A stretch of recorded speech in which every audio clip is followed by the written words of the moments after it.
In today's video, I'm going to teach you how to add and adjust the transparency of shapes in LibreOffice Writer. This is a handy skill to enhance your document with elements like diagrams, annotations, or even for creative presentations. So let's dive right in and walk through this step by step. First things first, we need to open up LibreOffice on your computer. Look for the LibreOffice icon on your desktop or in your application list and double-click it. This will launch the LibreOffice Start Center, where you can choose the type of document you'd like to work on.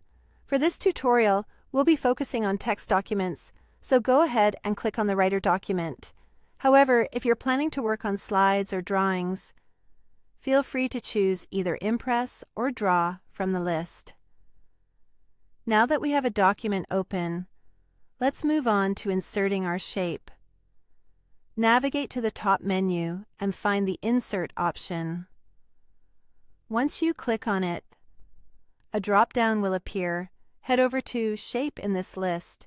Here, you'll see several shapes to choose from, including rectangles, circles, and arrows, among others.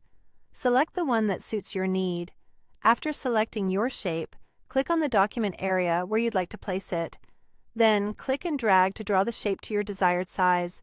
With the shape placed on your page, it's time to explore the shape properties, where we can adjust transparency. To do this, right-click on the shape you just inserted. A context menu will appear. Look for the Area Size option and click on it.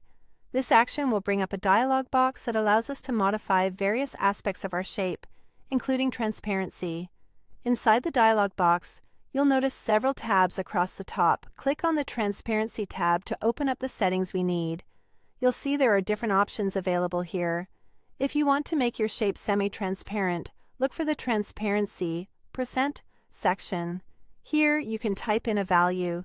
For example, entering 50% will give you a nice, even semi-transparent look, suitable for overlaying text or images without overwhelming them. If you're aiming for a more artistic approach, you might prefer the Gradient Transparency option, which lets the shape fade gradually. This can add a sophisticated touch to your design. Once you've made your choices, simply click OK to apply the changes.